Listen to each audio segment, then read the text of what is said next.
pessoal tá chegando aí. Vamos começar aqui a se ajeitar com tudo.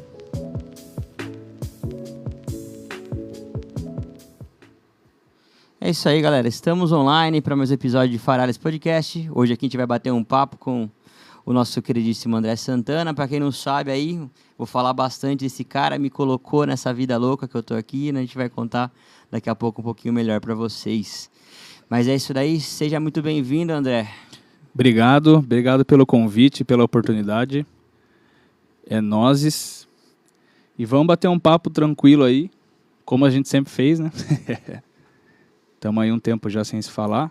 Então agradeço demais o convite aí, fazer parte do seu podcast.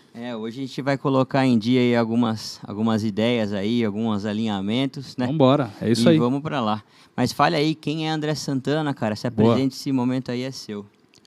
Então, da hora. Prazer, galera. André Santana aqui, músico, produtor, professor de música também. Bom, o que eu posso dizer sobre mim é que hoje eu sou um cara muito satisfeito e realizado no meu emprego, porque é um negócio que eu, desde moleque, não imaginava fazer outra coisa diferente. Então, estamos aí, tenho um estúdio de música, dou aula numa escola de música, e sou músico na noite, então viver de música é isso mesmo, na correria. Não tem outra novidade, né? Então você já chegou entregando ouro, chegou falando pra gente aí que você também tem vida dupla, né? Que você também toca na noite, além das produções. Exatamente. Você vai contar um pouquinho pra gente como que é essa aventura aí, viu? Vambora. O que precisa saber, tamo aí. Vamos lá, cara. Como que você começou nessa vida sua de produção? Teve um gatilho na família? Foi algum curso? Conta pra gente esse primeiro contato aí com a música, como que foi? Bom, na música em geral, comecei com uns 7 anos, que foi quando meu pai me introduziu, me ensinando violão, né? Meu pai é músico também, já teve banda, já tocou na noite. Minha mãe também canta, sempre cantaram na igreja os dois também. E acho que ele tentou ensinar minha mãe, tentou minha irmã, e eu, por último, acho que era a última... A última tentativa que ele tinha ali para conseguir. E aí comecei a aprender os acordes, né? Usando as revistinhas que meu pai tinha lá. Nossa, cara, essas revistinhas são incríveis, né, mano? Clássicas. Faz parte... algum momento passou na vida dos músicos, né? Com certeza. Pelo menos a galera que tá aí dos 30 a mais, né? Sem falar a idade aqui, não vou entregar que a gente já tá um pouco mais experiente também, né? Tamo aí. E aí, cara, eu comecei, tipo assim, sem pressão. No meu tempo, fui aprendendo violão e tal, depois me interessei pela guitarra. Então, acho que na música foi meio que isso. Sempre gostei de tocar batera, mas nunca tive a oportunidade no começo, porque sempre foi muito caro. E aí eu fui me virando na internet, né? Cifra Clube da vida, a gente vendo tablatura, os primórdios, né? Guitar Tab lá também. Isso, Guitar Pro. O Songster mesmo, que usa até hoje, né? Esse site aí. Pra quem não sabe, né? Inclusive, né? O Songster tem plataforma online também, Isso. Cara. Pô, pai de vários músicos aí da noite aí, até outros que estão começando. Então, ferramentas que começou quando era tudo mato, enxada, né? É isso mesmo. Hoje tá tudo mais fácil, né? Tudo mais tá na mais mão, prático, né, cara? Mesmo, O Songster, inclusive eu acho que o site do Songster ainda é melhor do que o aplicativo do celular, né? Fica a dica você, usuário do Songster aí, ó. Vai lá no site conferir. No site é melhor, se tiver um notebook, um PC, é bem melhor. E aí, o meu pai, como ele já tinha tocado ele já teve banda tocando na noite, quando a banda acabou, como a gente tem um porão em casa, toda a aparelhagem ficou pro meu pai, né? Até a galera decidiu o que fazer, não decidiram nada, então tipo ficou lá, mesa de som, caixa de som, enfim. Então eu comecei já a ter um contato com essas coisas, e ele montou um computadorzinho lá e ele fez um cabo que seria a saída LR, né? O P10. 2 P10 ali. 2 P10 mono para um P2 estéreo entrando na entrada da placa-mãe mesmo, a rosinha lá, que é do microfone. E ele instalou o Audacity e ele começou a brincar de gravar. Então a sua primeira DAW A primeira DAW foi o Audacity. Caraca, hein, mano. Aí, não, ó, eu você não que recomendo. subestima, ninguém recomenda hoje, mas foi pai de vários aí, ó. Mas foi um negócio que a introdução da gravação foi essa aí. Então, acho que quando eu tinha lá uns 11 anos, mais ou menos, eu já tava com umas ideias na cabeça e botava para gravar qualquer coisa lá. E aí meu pai tinha um teclado também, e aí tinha som de bateria, então tipo, eu ligava tudo na mesa e mandava da mesa pro PC e fazia uma bateria. Primeira ali. mídia a gente nunca esquece, né? Primeira mídia. Cara, eu tenho umas eletrônicas salvas, depois eu vou mostrar pra você, que eu fazia tudo os presetzinhos do teclado lá, tinha que massa, uns velho. bagulho da hora lá. É da hora, né, cara? Eu acho muito legal olhar pra trás assim e ver, tipo, os perrengues que a gente passou e tipo, Nossa, hoje a gente cara. consegue trabalhar com as ferramentas Isso melhores, que né, a velho? gente ainda pegou uma época até que boa, né? Perto dos mais antigos Os e cara tal. foi mais roots ainda, né, galera? Exatamente.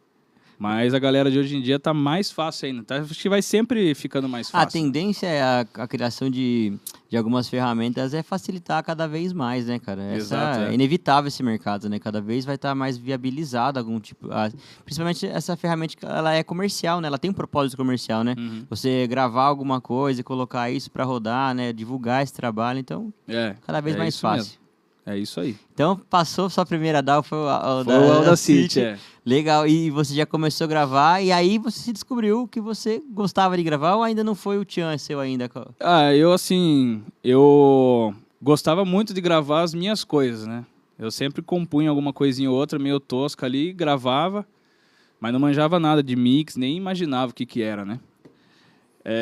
Acho que a única percepção que eu tinha era depois, na hora de renderizar o arquivo final, eu percebia que tava tipo um som super baixo em relação às músicas do CD, tá ligado? E aí eu não sabia o porquê, mas também não sabia nem como pesquisar esse tipo de coisa, né? Mas eu ainda não tinha na cabeça que eu queria ser produtor. Na real, a minha ideia era tipo aquela viagem, tipo, sou fã de uma banda e gostaria de ter uma banda famosa e fazer um tour, fazer turnê, um rolê.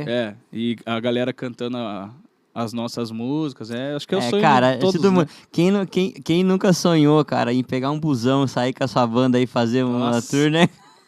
Hoje em dia, se a gente tiver tour pra fazer, é cansativo pra caramba. Hoje você já fala, nossa, que trampo, mano. Gravar de casa e postar no Spotify, lá já era. Foda, é isso mesmo. Mas legal. Aí você você começou com banda, então você teve uma banda autoral? Como que foi? Você acompanhou uma banda? Como que foi esse processo aí pra você? Eu tive... Acho que a primeira banda que eu tive foi com uma rapaziada da escola, do ensino fundamental ainda. E aí a gente tirava uma onda. Mas eu era como guitarrista, inclusive, né? A gente Então você não era do batuque ainda. Ainda não era do batuque. Você ainda estava nos harmônicos, nas cordas ainda. Estava nas cordas, mas o lance foi o seguinte, o meu pai, como na época ainda muito mais do que hoje, né? A gente não tinha condição de comprar uma bateria, meu pai é aqueles pai que é MacGyver mesmo, faz tudo, né? Gambiarreiro não, 100%. Gambiarra não, adaptação técnica, né, cara? Isso, exatamente. Vamos falar a verdade, adaptação técnica, de gambiarra não. E aí ele construiu uma bateria pra mim, ele construiu um bumbo, uma caixa e um tom. Tudo nos piezo? Não, de fato mesmo, madeira, acústico mesmo. Que da hora. Né? Ele pesquisou como que funcionava. Não sei como que a inteligência, mas o cara conseguiu fazer e ficou top mesmo. Fez até um pedal, ficou perfeito para eu poder praticar em casa lá, mas não tinha prato, não tinha nada, né? Então, ainda era guitarrista. Mas quando eu juntei com essa galera, eu levava o meu bumbo que meu pai fez. E aí o cara que estava na bateria na época já usava 2 bumbos, né? Como se fosse pedal duplo. E aí nos ensaios eu já dava uma arriscada também. Eu falei, acho que eu consigo, né? Então quando a gente ia ensaiar, mesmo eu sendo guitarrista, eu de vez em quando ia na bateria lá e tocava. Daí eu comecei a aprender um pouquinho mais. Eu comecei a achar que eu realmente tinha uma predisposição. Uma predisposição, Da hora, cara. E você acha que foi mais o lance da banda em si que te puxou para a produção ou foi o lance de você gravar o que você fazia? Você sabe falar qual desses gatilhos que hoje trouxe para onde você tá hoje? Ou... Cara, eu acho que foi duas coisas que me fez querer ser produtor de fato. A primeira é que, acho que quando eu tinha, sei lá, uns 14, 15 anos, eu tinha uma galera do rolê que começava a fazer, que estavam compondo músicas, né, voz e violão. E todo mundo dava um jeito de gravar e postar no SoundCloud, né, o oficial streaming. Nossa, cara, o SoundCloud lançou uma galera Lançou do alternativo uma galera, ainda, total, puta, forte pra caramba. e tal.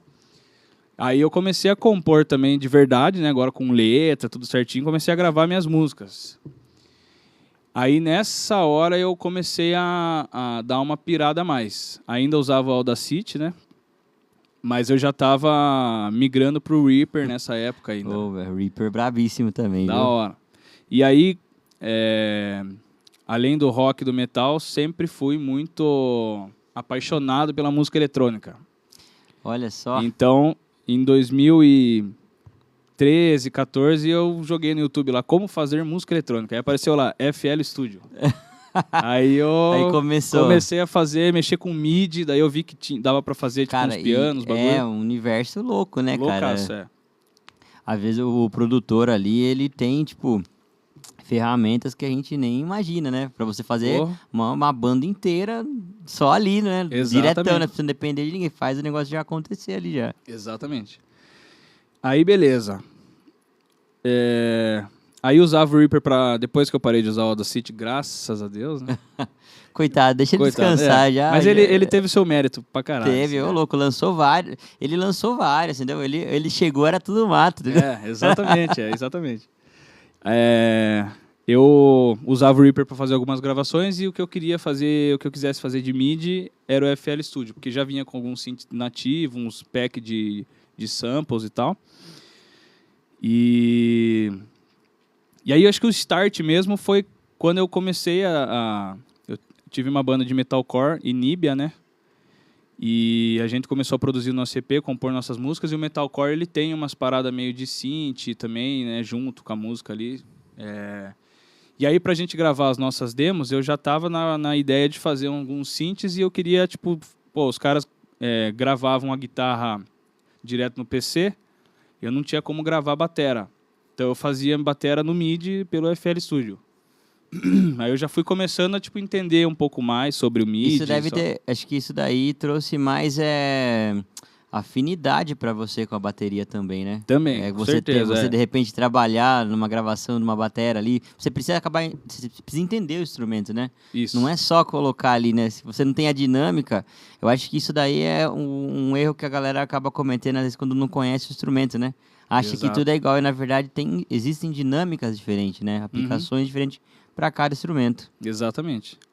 E assim, eu dei uma pulada na jornada aí, mas na época da Inib eu já tocava batera, já tinha uma batera e fiz o mesmo esquema que o meu camarada fez, né? Eu peguei o bumbo que meu pai fez na época, juntei com o bumbo da batera que eu já tive e aí comecei a usar pedal duplo e me arriscar mesmo, né? E isso foi em que ano mais ou menos? 2014, 15. Era forte já o cenário, né, dos metalzão. Nossa, já tava bombando, né? Já tava bombando pra caralho. Bom, aí eu comecei a me aventurar no MIDI, e aí o que eu fazia? Eu compunha meio que no PC algumas linhas de batera, e aí eu pegava e falava, bom, agora eu tenho que tirar essas linhas, né? não é só pôr ali, né? Alinhar tudo bonitinho, não. Tem que tocar agora, né? Tem que tocar, né? No ensaio, nos shows. E aí eu acho que eu comecei a me desenvolver mais por causa disso também, né? Tocando essas paradas aí. E... Porque eu sempre fui muito metódico, assim, tipo, para essas coisas. Se eu colocava uma cúpula de condução lá, eu queria que no ao vivo tivesse essa cúpula. Você quer tocar o que você gravou ali, né? Tocar o que eu gravei, exatamente, né? O que eu fiz.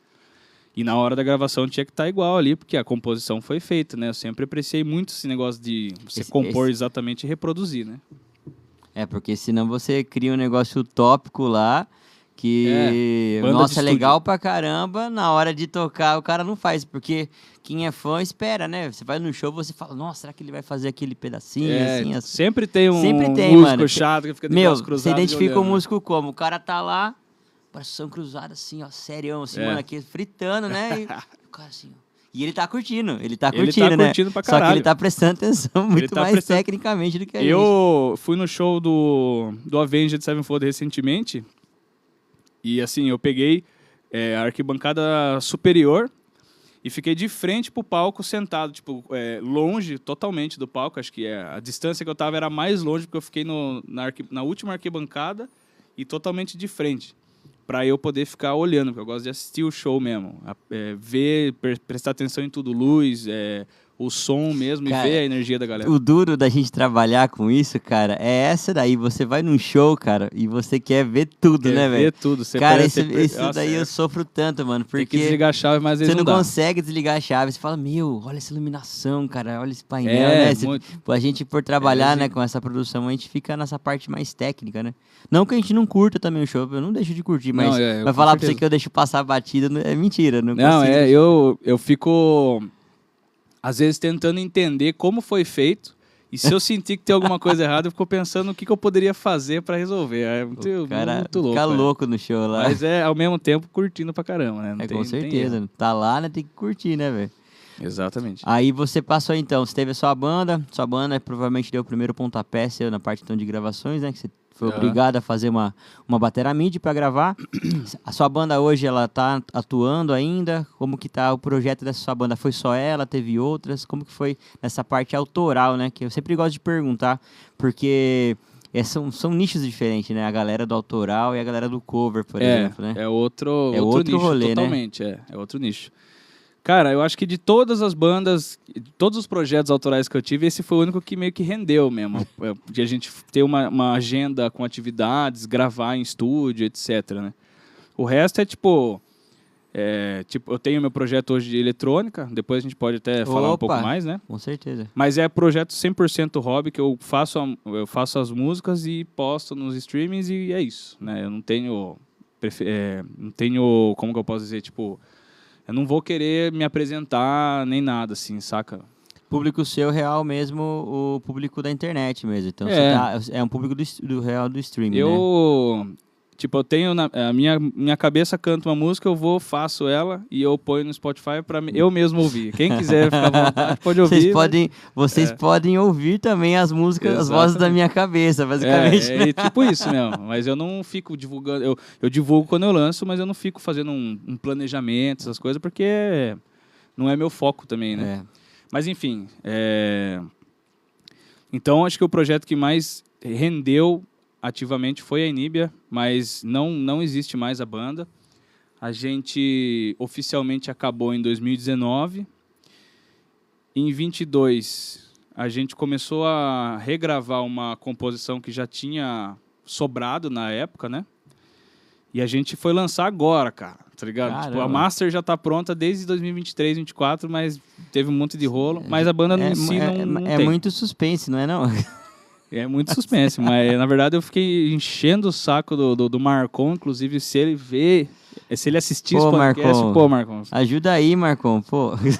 Mas foda, o Marcon, as partes burocráticas eram dele, então eu entendo que correria. Mano, não é tão simples, né, cara? Exatamente. Depois eu vou te perguntar esse lance também dessa manutenção da música, né, nas plataformas e tudo mais, porque você também trabalha com os músicos que estão...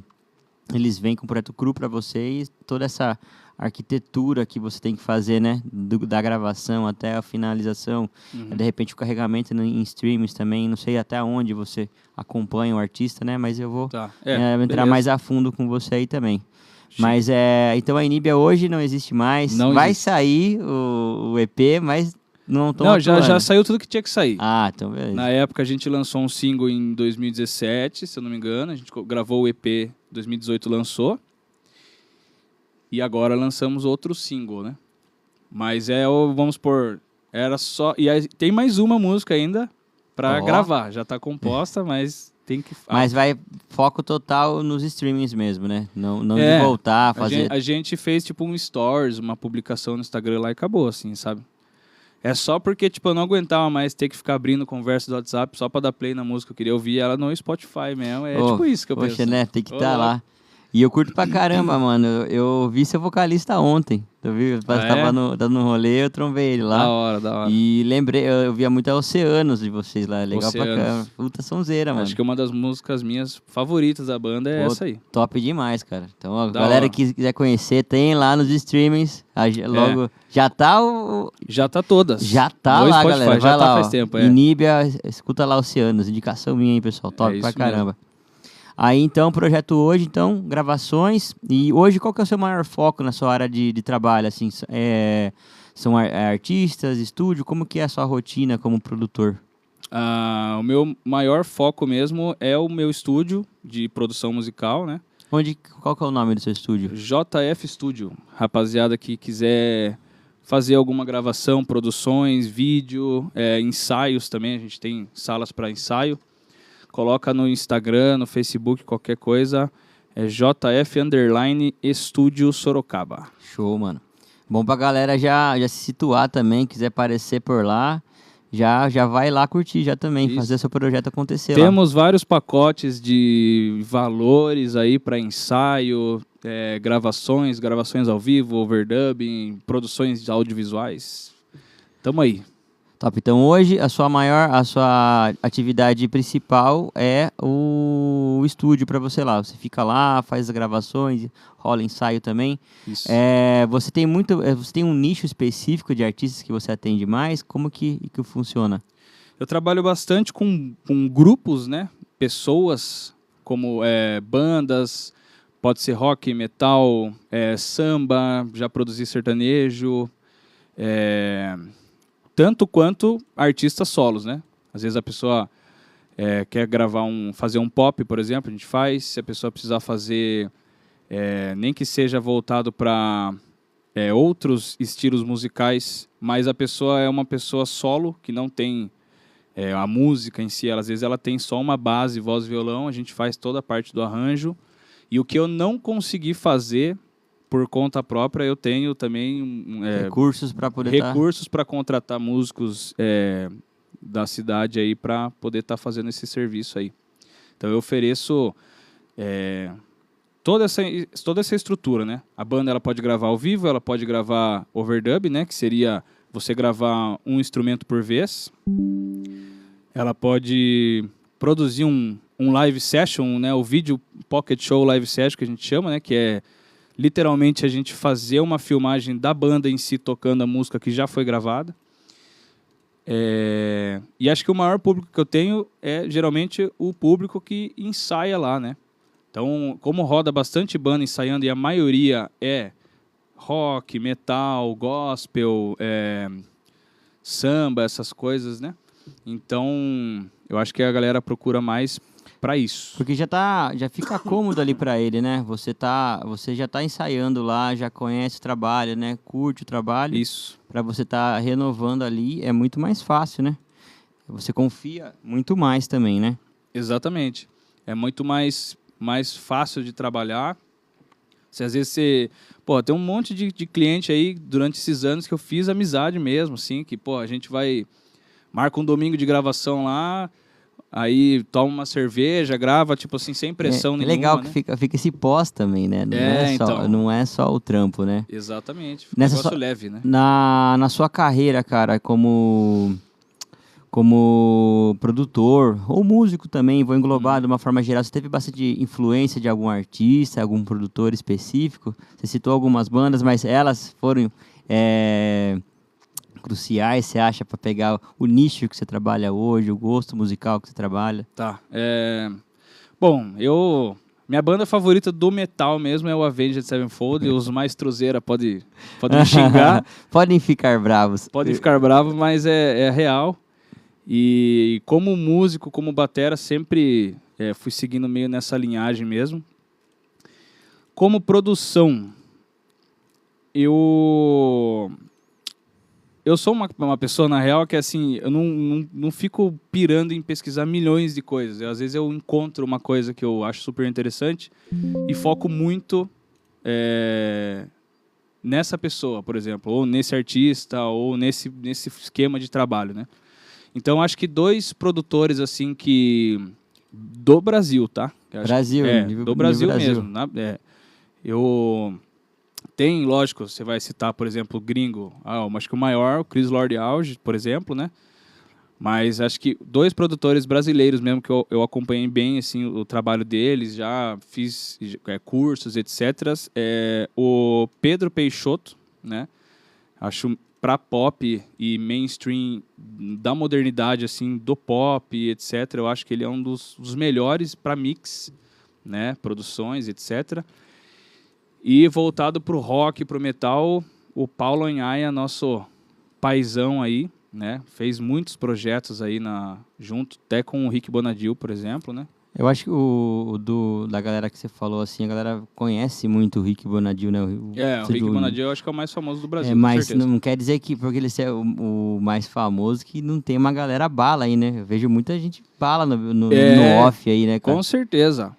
Inclusive, assim, o Paulo Anhaia trabalhou no Midas, que é o estúdio do Rick Bonadil. E assim, o Rick Bonadil tá no topo da prateleira, assim.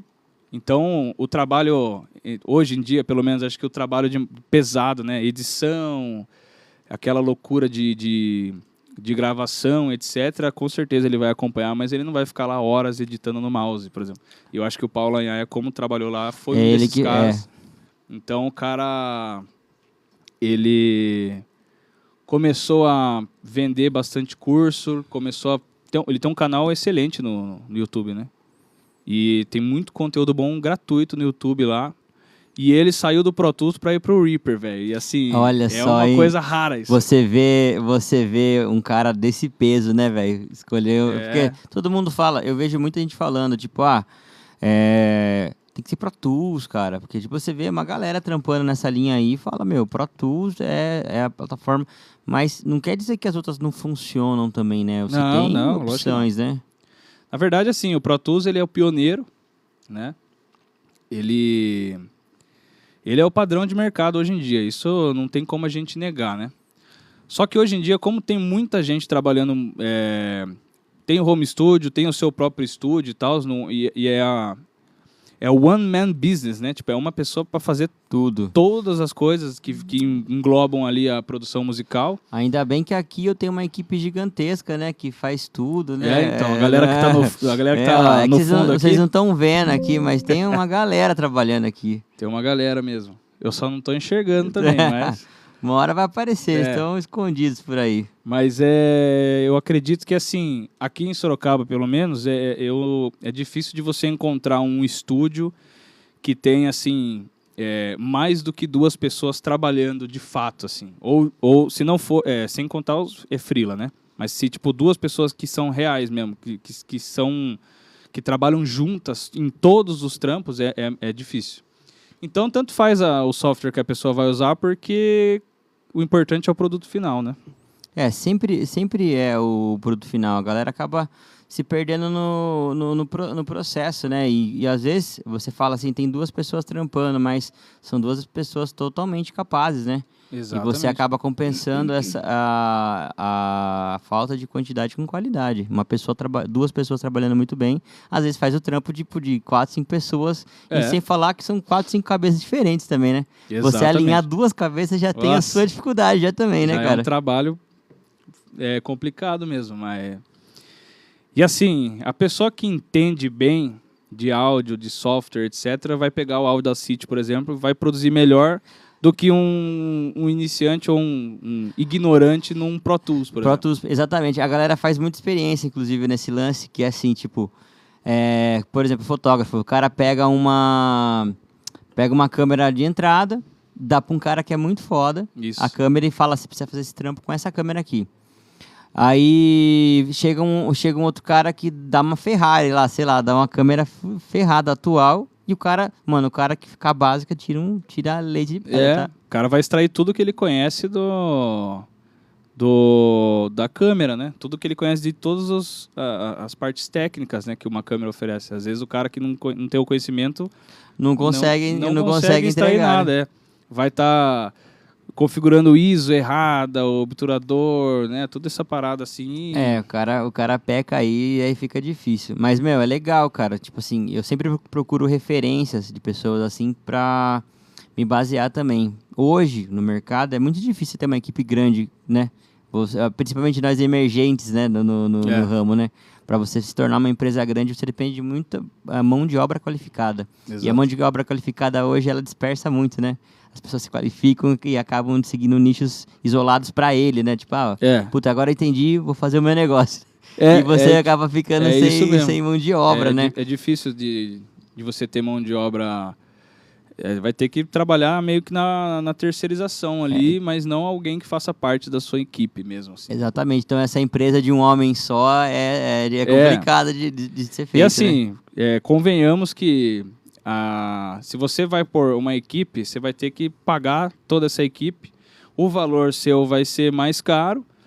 E aí tem uma outra pessoa que tem um home studio lá, que às vezes é na própria casa dele, o cara não paga aluguel, o cara tem microfones ou um equipamento um pouco mais barato, mas que manja muito, e o cara vai fazer um quarto do seu preço, e ele vai fazer tudo, porque é como se ele, por exemplo, vamos supor que o cara tem 5 pessoas na equipe, cada um vai receber R$1.000. Aí o músico vai pagar R$1.000 para cada uma dessas pessoas da equipe. Aí tem um outro que é sozinho. Ele vai cobrar R$1.000, o músico vai ter que pagar só R$1.000. Encarece muito no final do processo, né? Então. Então essa competitividade que gera, né? Porque você vai ter várias variáveis aí, né? Você vai ter uma ausência de uma equipe grande, mas você tem um acesso mais facilitado do valor, no caso. Exato. Né? E às vezes o artista, ele não quer um negócio... Ele não quer saber se o microfone é de R$30.000 ou se o seu cabo é zica mesmo, se o seu estúdio é grande, se é pequeno. Ele só quer, ouvir a música dele legal, que dê para entender tudo. Uma qualidade justa. Uma qualidade ali, né? justa, que consiga entregar todas as ideias que estejam na cabeça dele, porque isso é um desafio também, às vezes, a pessoa... Como que você vai... O produtor, ele tem que tentar entrar na cabeça do artista e extrair... Eu ia perguntar isso pra você, cara. Como que funciona essa captação do projeto do seu cliente? Como que você ajuda ele? O quanto você interfere nessa identidade sonora do artista que você tá gravando? Cara, aí depende muito do cliente, cara. Porque, assim...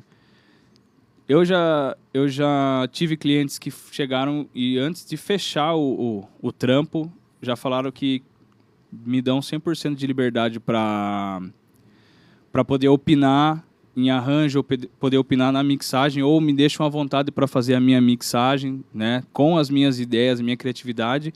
E às vezes o cara explica do jeito dele e eu tento entender mais ou menos, mostro de um jeito, daí ele fala, tá quase, ou...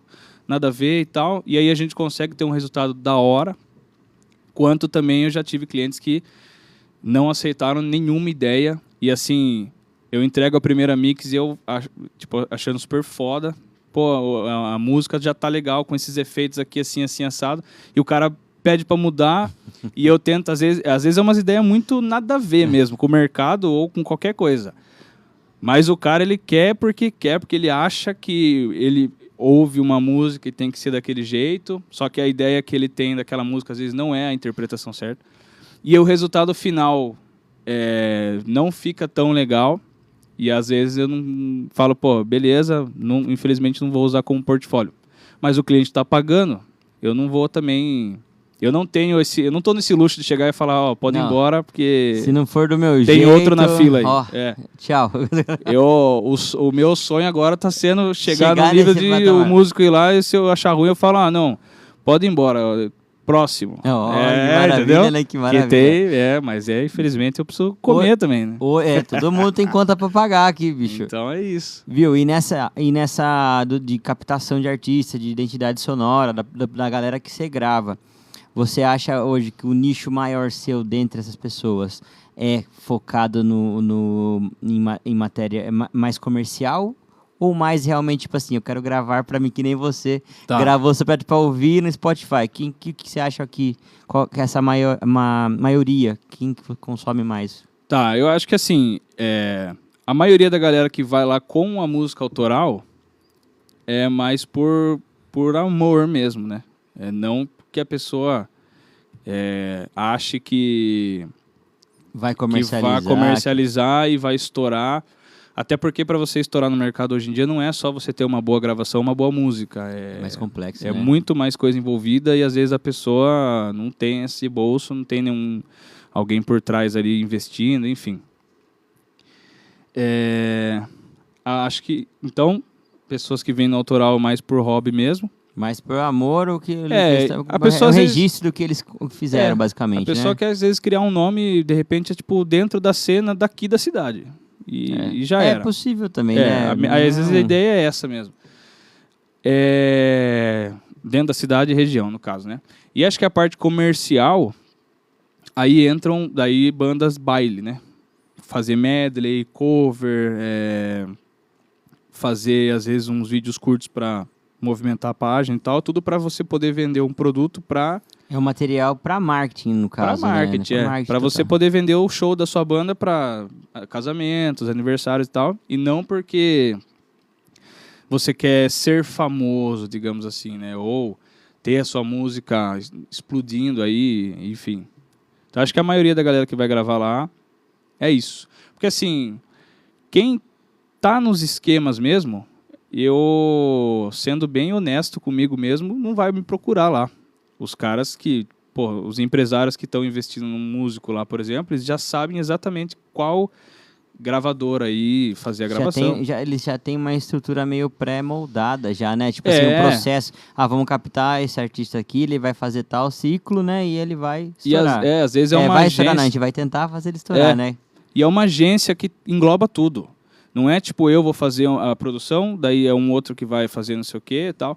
É tipo uma agência que já tá todo mundo ali. Já tem os caras certos para fazer. Então, assim, eu já teve uma banda sertaneja que foi ensaiar lá no meu estúdio. E os caras ficaram das 8 da noite até as 4 da manhã. Nossa. E quando deu 4h30, chegou o ônibus com a estampa do rosto do cantor, né, do artista principal. E assim, eu só praticamente que aluguei a sala, porque teve equipe técnica de hold, teve equipe técnica de som, os caras montaram tudo, teve tudo, os músicos mesmo não precisaram nem regular instrumento nem nada, eles chegaram lá, os instrumentos estavam lá, a hora que eles foram embora, os holds todos trabalharam ali. Então, eles faziam parte de uma agência, então essa agência... contratava os músicos, os holds, já tinha o cara para produzir, já tinha a grana certa, porque não é só a produção. A minha área mesmo, o que eu faço hoje é produção, né? Mas tem gravadoras que se vinculam com selos, que fazem os lançamentos, que trabalham com marketing, com pós, com tudo, Então já pega o processo completo, né? Completo, Não só a gravação, pega o pós, o cara já faz o making off da gravação, né? Então, tipo tudo. assim, é uma produção, cara, gigantesca, né? E isso que você falou, cara, tá se tornando comum com alguns artistas, sabia? Porque eu mesmo no ramo de som, tem artista hoje que não passa som mais, entendeu? Porque tem já uma equipe que vai de hold, que vai lá com o show já em multipista gravado e ele manda esse sinal pro sistema e a linha sem estar necessariamente o sistema ali, entendeu? Uhum. Assim, muitas vezes os cantores, muitas vezes o time de musical, assim, ele tá lá passando mesmo, mas tipo, o cantor mesmo chega pra fazer o show e tá tudo pronto, cara. É play sensacional, e já era, entendeu? Não tem mais essa. Então as produções são muito legais. Eu fiz uma vez, inclusive, agora que a gente tá trocando ideia também, lembrei, eu fiz a Marina Sena aqui no Lobofest, que legal, amigo Camilo, um abraço aí, Camilo. E, cara, eu achei incrível, velho, porque veio equipe de videomaker, veio hold por setor, veio tipo hold de percussão, hold completaço. De cordas, cara, e tipo assim, é muito legal, velho, porque é muito estruturado. Inclusive, o cara que gravou no estúdio tava lá também. Ele tava lá porque ele administrava os efeitos ao vivo, mano. Pra cada música ele fazia as máquinas funcionarem, né? Monitorava tudo aquilo lá. Pra levar, assim, tipo... o máximo possível da imersão do que tá gravado do que tá pro no ao disco, vivo, cara. Achei louco, cara. Mas hoje em dia louco, Hoje em dia não é muito mais orgânico. O show tem que estar é, igual o disco. cara, perdeu esse lance de tipo assim, vou no show porque acho que os caras vão fazer um negócio diferente do que fazem no disco. Porque a graça é essa de ser no show, né? Pô, o disco você escuta em casa, você vai no show, isso aqui é um espetáculo, Porque você né? tá vendo que os caras estão realmente tocando alguma coisa lá, né? Com certeza. Agora no show, ainda mais hoje, que a quantidade de... Não só hoje, né? Já faz muitos anos, mas eu digo assim... Aumentou muito a possibilidade de você fazer shows para muito mais pessoas. Então, tipo... Quem tá no fundo lá não vai enxergar de fato o seu artista, né? Então, se for esses shows mais da música comercial hoje, o sertanejo, o funk, o pop mesmo, né? A maioria é playback ou pelo menos tem uma voz de reforço junto com a voz do artista, uma dobra, alguma coisa. Alguma coisinha para dar uma forcinha, né? Mas... Porque a pessoa tem que performar, tem que dançar, etc. Só que, ao mesmo tempo, quem tá no show quer ouvir e cantar a mesma coisa que tá no Spotify lá, entendeu? Então não pode ser nada diferente. Nada diferente Nem mesmo. músico às vezes toca. E, cara, é aí que o bicho pega, porque vai lá pra... às vezes, a gente tá fazendo... O músico tá fazendo uma turnê e tem, tipo assim, eles tocam, sei lá, 20, 30 vezes por mês. Você nunca vai ter a mesma performance em todos os shows, exatamente, né? E aí que o bicho pega, porque, aí você vai no show de uma artista lá e ela não entrega, assim, o que tá no disco. Às vezes não é falta de qualificação dela, né? Uhum. Às vezes é o desgaste, cara. Tipo, você tá na estrada aí, louco. né? A voz, principalmente. É voz, né? Eu acho que o que mais pega é a voz, né? Voz é 50% da música, cara. Se não tiver lá, não tiver a você voz vai sentir perfeita, falta, ela né? sente então, falta. É complicado, cara. É um desafio grande, eu acho, né? O negócio é que a galera hoje em dia tá tentando deixar mais prático, né? Então, por exemplo, o artista tá aqui no estado de São Paulo, vai contratar músicos daqui que às vezes nem vão tocar de fato, porque o playback já vai estar tocando. Ele só vai estar lá no palco. Pô, você vai contar todo o nosso segredo, cara, dos músicos. Agora cara, entregou o ouro de graça pra todo mundo aí, pô. É tudo playback, é tudo playback. É tudo playback, gente. Puxa vida. Não, mas é que é mais uma praticidade mesmo. Mas então, é isso que a gente fala, né? Por mais que não seja o ideal, é um reforço, porque quem pagou o ingresso quer ouvir a música também. Isso não é uma forma de compensar para você ir no show e realmente ouvir aquilo acontecendo, para você não sair insatisfeito de lá, né? Você ter um reforço do que você escuta na sua casa, né? Exatamente. E, cara, é uma coisa que nem eu falei, é cada vez mais comum essas facilidades, né, que tá trazendo para os palcos, né? Para os palcos, para os streamings da vida também, né? A galera sai do streaming, vai fazer um teatro, vai fazer um palco, porque muita gente não espera sair do streaming, né? Eu já vi muitos artistas que fazem para ficar no streaming e o negócio vira de um jeito que acaba surgindo uma oportunidade de ir para palco. E essa transição aí, às vezes, é muito complicada, né? Exatamente. Porque você não esperava que isso fosse acontecer e agora você tem que se adaptar e se estruturar para isso. Outra pergunta para fazer para você aqui, mano. Qual foi o projeto mais desafiador da sua vida, desse tempo que você atua como produtor? Você teve algum projeto que te marcou positivamente ou negativamente? Como que é? Qual foi?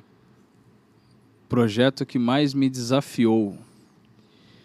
Cara, eu acho que eu tive acho que o projeto que eu mais, que acho que me startou um desafio lá,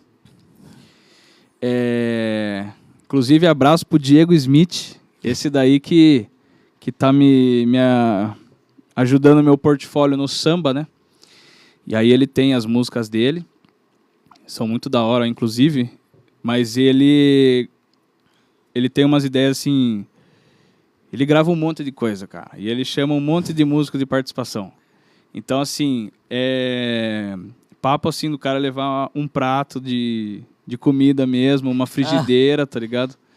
E 1 bilhão de percussões, 1 bilhão de instrumentos e tal, e vozes e backing vocals e tal, e assim, projeto de 70 tracks de samba, e tem que fazer tudo funcionar, e ao mesmo tempo, pô, você tem que ouvir uma conga, um tantã e um surdo ao mesmo tempo, que o baixo também, que o violão, o cavaco, o banjo, e etc. Assim, eu acho que esse foi um projeto que foi um desafio, mas assim, o Diego sempre esteve comigo ali nas mix, me auxiliando, porque a primeira versão eu entreguei lá com um baixão, puta sub e tal, na época eu não manjava, né?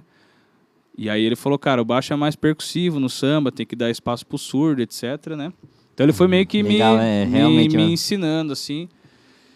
Mas, assim, importante que ele tenha gostado, então ele já gravou várias músicas comigo. E eu acho que um outro projeto que foi também um desafio foi gravar uma orquestra com uma banda, o projeto do Estúdio Mozart lá, né? O Rock Sinfônico. O Rock Sinfônico. Foi com a Filarmônica Jovem, de novo, da Fundec? Legal, o Denis, o maestro. Eu posso falar que eu participei uma vez, viu? Inclusive abraço aí, Teixeira. Pô, Exatamente.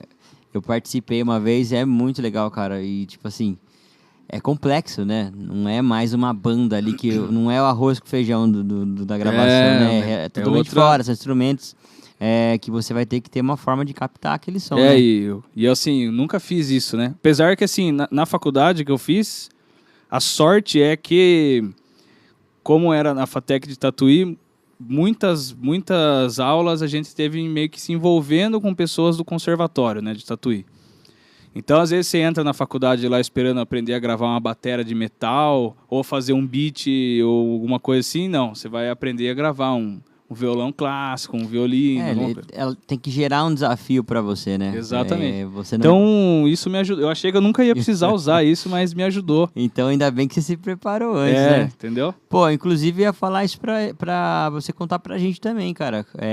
Você fez faculdade de produção fonográfica, né? Exatamente. Como que foi seu curso? Aonde foi? Conta um pouquinho pra gente. Fiz o curso de produção fonográfica na FATEC de Tatuí. Entrei lá em 2017, me formei em 2020, sem DP nenhuma, certo? Ufa, passei. E assim, só um adendo aqui que não tem nada a ver, mas eu desde da época de escola nunca gostei de colação de grau, nunca quis fazer esse negócio, usar beca pra mim, tô fora, sabe? Nunca gostei mesmo. Então você meteu o Johnson na... E aí ó, vai vendo. Eu não fiz a formatura da 8ª série, que era tudo meio simbólico, né? Mas a do 3º ano eu realmente não quis fazer. E aí quando eu entrei na faculdade, meus pais falaram assim, cara, da faculdade você vai fazer a formatura, você vai usar beca e tal, a gente vai colação de grau, porque, pô, faculdade, diploma, né? É outra pegada. Aí o que acontece? Veio a pandemia...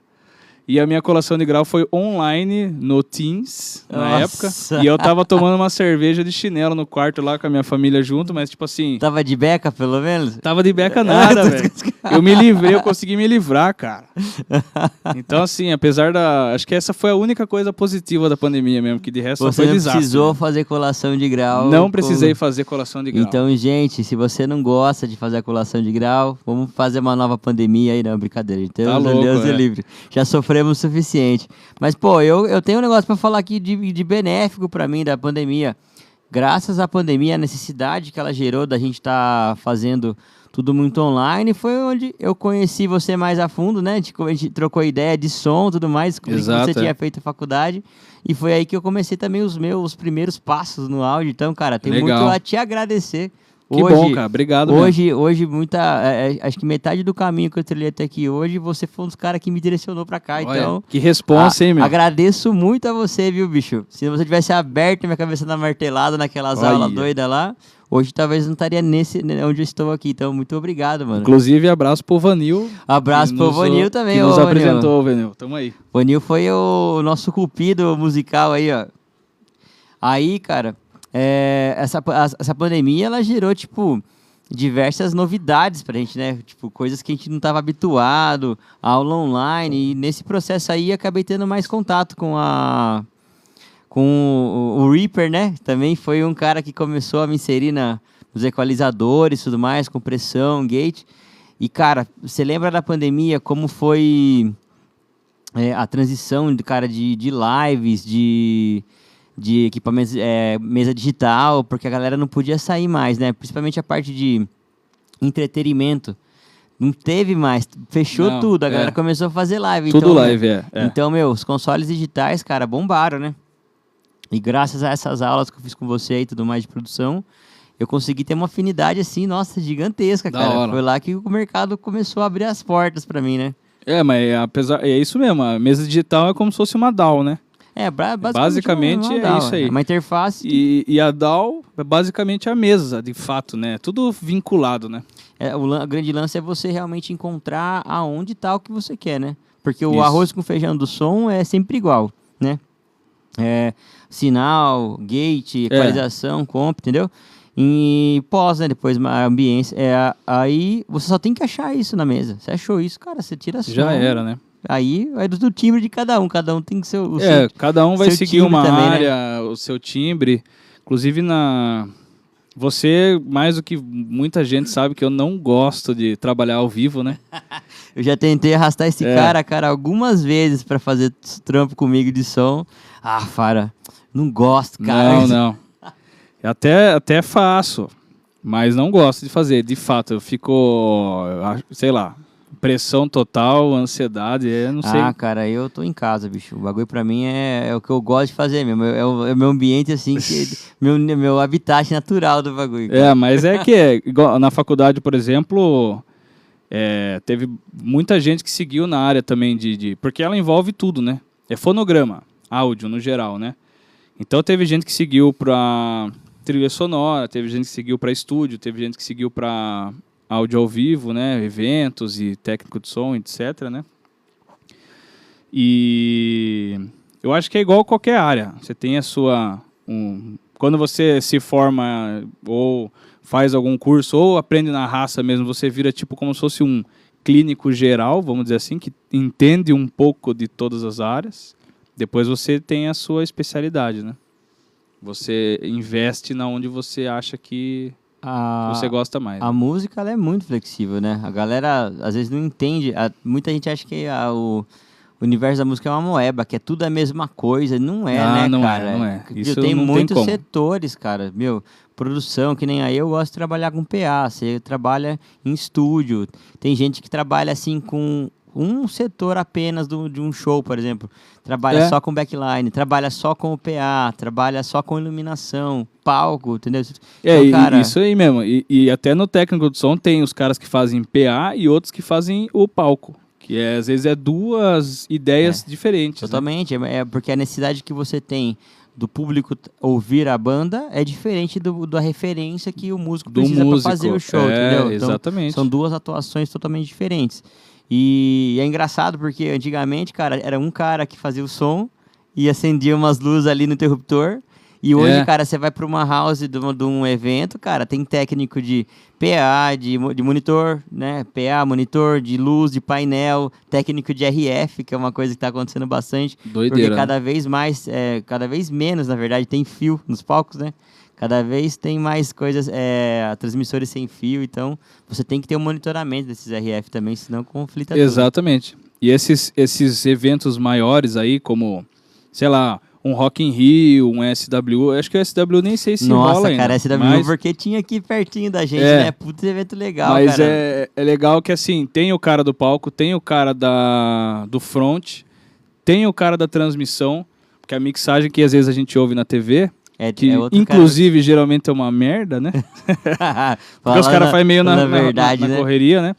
Aí você fala, nossa, velho, o som tá estranho, pá, mas quem tá lá é outro som que tá rolando lá no ao vivo, né? Então, é uma pessoa para cada...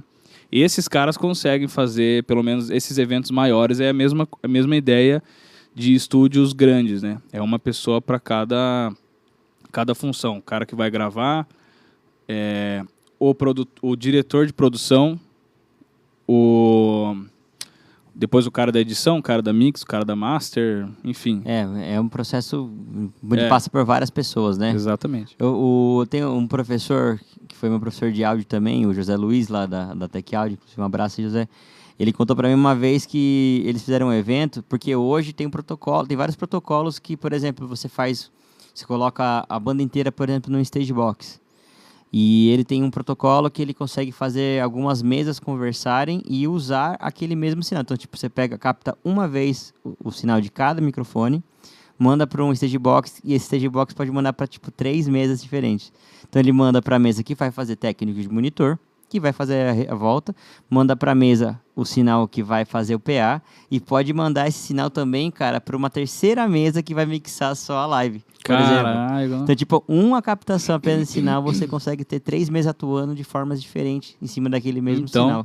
É muito louco, né, cara? Quando eu começo a ouvir esses papos loucos eu já fico pensando que eu não manjo nada, velho. Nada a ver, cara. Não tem nada a ver com o que eu faço.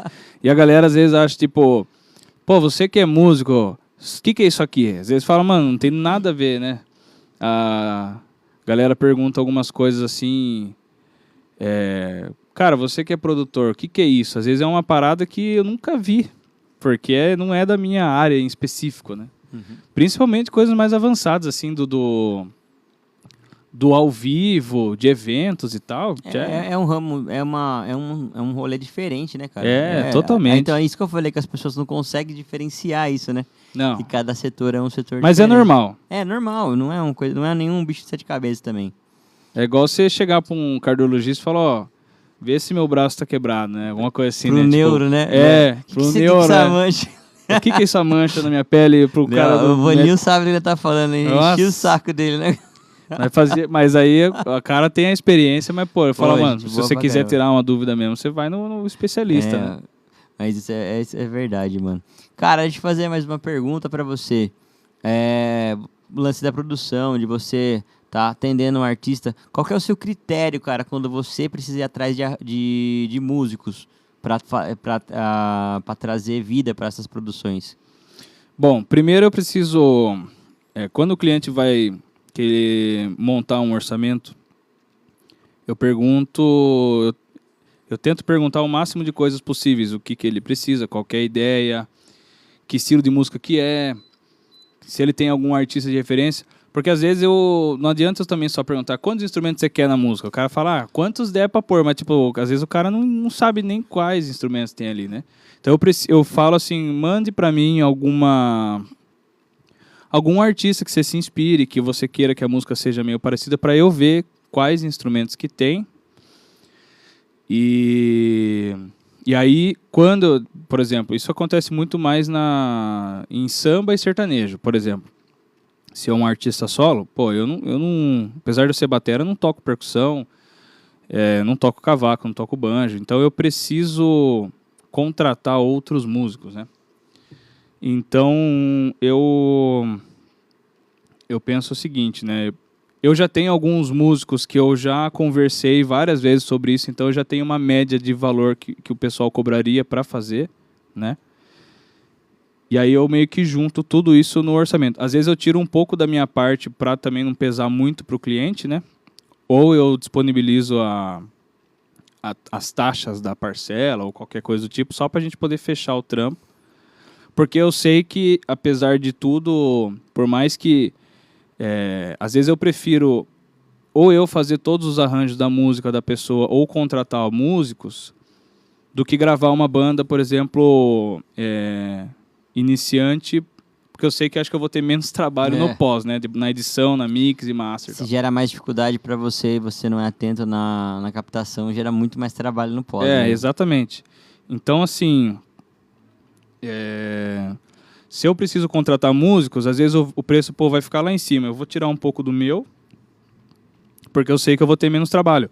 Às vezes o músico já tem um sistema lá na casa dele, se o cara for gravar tipo uma guitarra, um baixo, alguma coisa, ele grava e manda pra mim. Eu não preciso ir no meu estúdio pra gravar. Porque hoje em dia é tudo amplo virtual, né? O cara grava o baixo na linha lá, ele manda só o DI pra mim, por exemplo, ou ele já manda com algum timbre e tal, e filé do boi. Porra, um monte de música. E assim, eu fazendo arranjo, eu faço a bateria no MIDI, dependendo. Então é muito mais... É trampo. Mais qualidade. Mas é mais qualidade e é mais prático, né? Como eu já estou acostumado a fazer com MIDI, então não é um trampo assim demorado. É um trampo. Mas eu acho que às vezes para você tirar um som é mais prático, né? Mas pode vir qualquer iniciante aí. E não tem problema nenhum, é até legal, que é um pontapé, uma experiência boa, né? Eu gravo bastante alunos no Mozart. Às vezes o cara nunca entrou no estúdio, ele já entra de primeira para gravar. É responsa, né? É uma responsa. Mas eu falo sempre assim, cara, fique à vontade. Se errar, não precisa parar, porque a gente vai gravar outros takes e depois eu vou ajustar, vou corrigir tudo e não tem problema nenhum. A não ser que seja um erro muito grosso ali, daí a gente... normal. Regrava, alguma coisa. É natural também, né? Não dá pra cobrar. Eu acho Não, que é mais difícil porque você gera mais alternativa, eu acho, né? Pra quem tá a gravar a primeira experiência, né? Você acaba regravando, acaba tomando mais tempo, né? Pra você poder ter um resultado bom, né? Daquilo ali. É diferente quando você grava pessoas que estão habituadas com esse cenário de estúdio, né? Parece que flui tudo mais de boinha, né? Mais sossegado, menos trampo no pós também, né? Exatamente. O pior é o cara que não manja de gravar, mas quer exigir uma performance na master como se o cara fosse um pro, tá ligado? Eu não sei tocar bem, mas você tem que fazer eu parecer. Eu tenho que me virar. Tem que falar, o Pix é esse aqui, ó. Não, é papo de assim... Pô, mas tá meio torto isso aí. Daí eu falo, mas você que errou. Mas é o seu nome, né, André? Né? Tipo, tem um lance assim. Eu já ouvi isso. Não vou falar quem é, óbvio que... Ele sabe que a gente tá falando. Ele sabe, e eu acho que se ele ver isso, ele vai dar risada, porque ele é parceiro meu. Mas já ouvi essa parada aí. Não só de uma pessoa. Tipo, pô, mas é o nome do estúdio que tá em jogo. Eu falo, puta que pariu. Tá merda, então, beleza, eu vou lá e vou regravar. Já fiz isso também. Várias vezes, né, mano? A galera usa muito essas lacunas, né, velho? E, cara, vendo hoje a sua trilha até aqui, o que você passou, os trampos que você fez, o que você faria de diferente na sua trajetória? Ou você faria tudo de novo, do jeito que aconteceu? Uma pergunta reflexiva para você. O que é a vida? O que é a vida? Tomar... Cara, o que eu faria diferente... Eu não penso muito nessa pegada, sabe? Eu acho que... Eu acho que se eu fosse pra fazer de novo, talvez eu faria tudo diferente, porque eu ia viver de novo e... Só pra ter dois parâmetros diferentes, né? É o feeling ali. Eu não ia pensar em... Tipo, eu vou fazer diferente porque tal coisa que no meu passado não deu certo. Ou eu acho que é tudo meio que... A minha cabeça, pelo menos, é essa pegada aí. Eu vou fazer tudo o que é da medida do possível na minha ambição. Pô, perdi o jogo. Vou ter que começar do zero. É igual jogo de videogame. Às vezes você escolheu a primeira vez pela direita... porque você foi pela direita, né? Vai pela esquerda agora. Você vai pela esquerda agora. Mas uma coisa que eu, cara, uma coisa que eu acho que eu escolhi certo foi continuar com o estúdio mesmo. Porque, assim, quando eu comecei a trabalhar no estúdio, que foi no final de 2016, inclusive, abraço pro Flavião, meu sócio hoje em dia, esse daí não tem nem como não mandar um abraço na minha carreira, esse cara confiou muito em mim. Abraço pro Diego Antunes também, foi o cara que me ajudou a entrar no estúdio. E pro Vitão Machado também, que foi o cara que trabalhou comigo por muitos anos. Eu acho que esses três caras não tem como não mandar um salve. Mas foi assim, 2016, comecei a fazer uns bicos no estúdio, por quê? Lembra que eu falei do negócio da Inib, né? A gente começou mais ou menos em 2015... E aí a gente ia ensaiar em outros estúdios e tal, e aí eu falava assim, pô, deve ser mó da hora ser o cara que vai receber a banda aqui e pôr a galera pra ensaiar. Eu já comecei a brisar nessa... brisava nisso aí já. E aí eu conheci o Diego porque eu fiz um show numa casa noturna. E eu tive uma parte do meu chimbal roubada, né? Tipo, o cara roubou um chimbal. Um prato. Aí beleza. E como o Diego ele era amigo da minha irmã, ele se ofereceu para doar uma parte do chimbal. Ele doou uma parte para completar com a outra que tava no esquema, né? Então, beleza. Aí conheci ele nessa situação. E ele era batera, né? Então, ele dava aula de bateria. E Aí eu comecei a fazer aula com ele, enfim, conversei com ele sobre a banda. E ele me convidou para gravar no estúdio dele, que no caso é o JF, né? Porque ele precisava de portfólio. Beleza.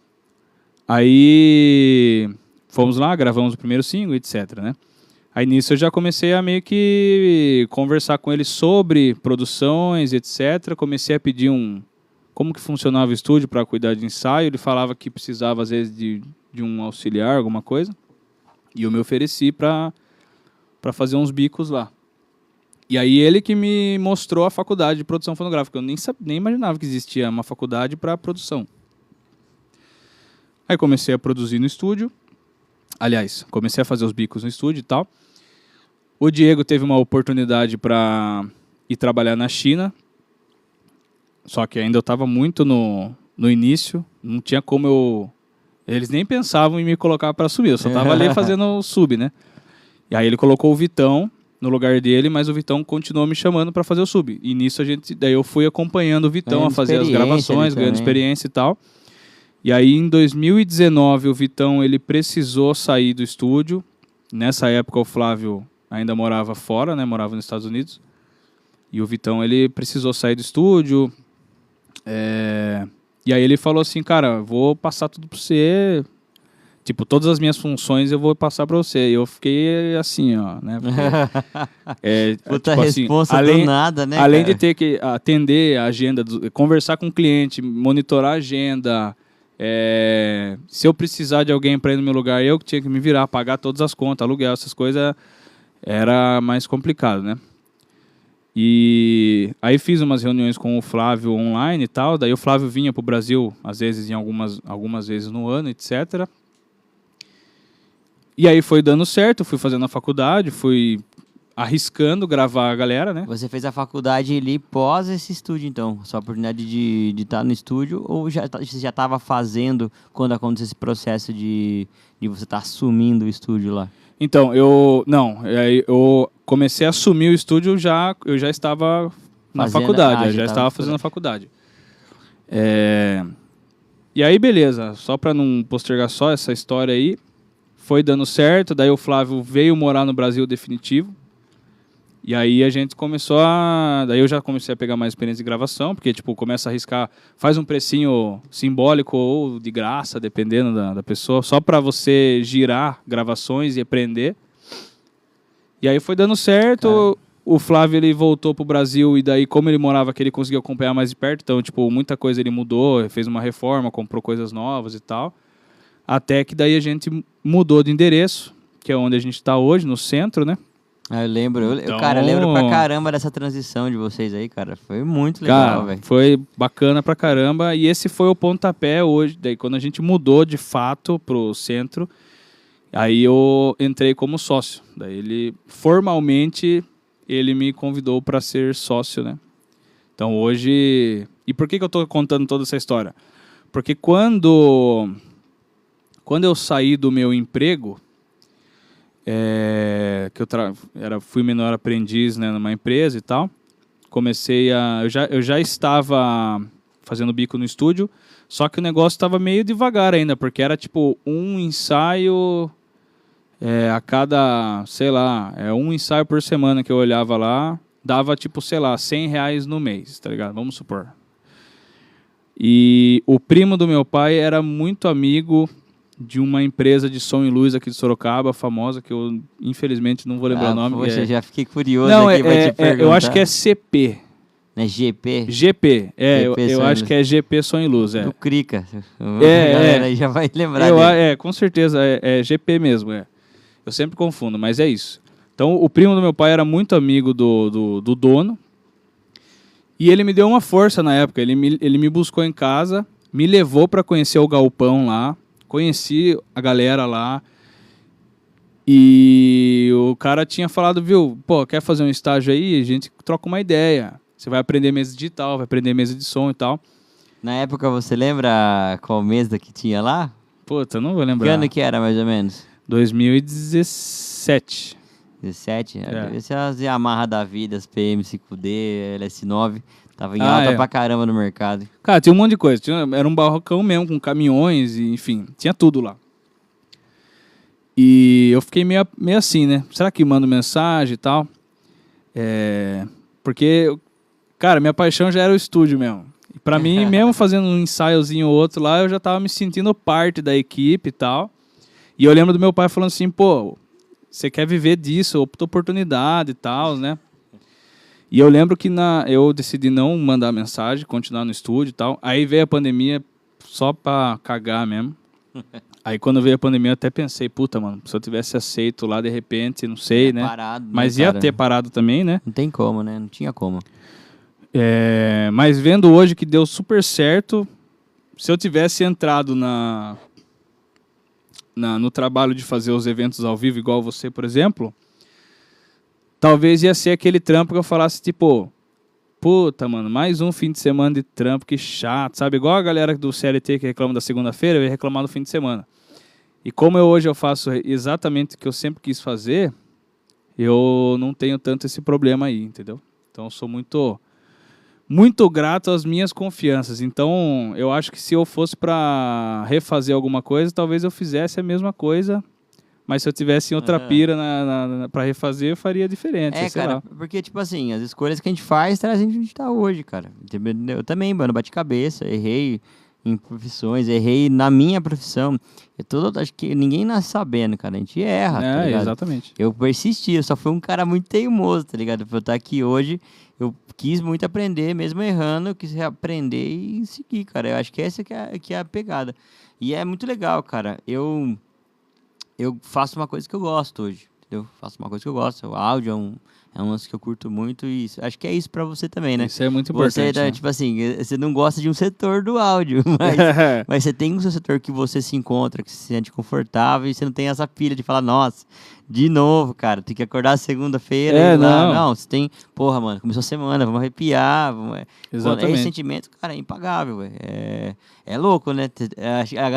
A galera que é do áudio é tudo meio pinel, velho. A galera não é normal, né? Eu acho que não, e também não deve ter muito esse lance, tipo, puta, de novo, segunda, porque a gente trabalha meio que todos os dias, todos né? os dias, né? Segunda Não pra mim tem, às vezes é minha folga, às vezes ou é dia de trabalho, não sei, cara, depende do mês, tá? Eu tava olhando a minha agenda desse mês e eu acho que a próxima folga que eu vou ter é dia 4 de abril. A gente tá dia 3 de março. Olha só que legal.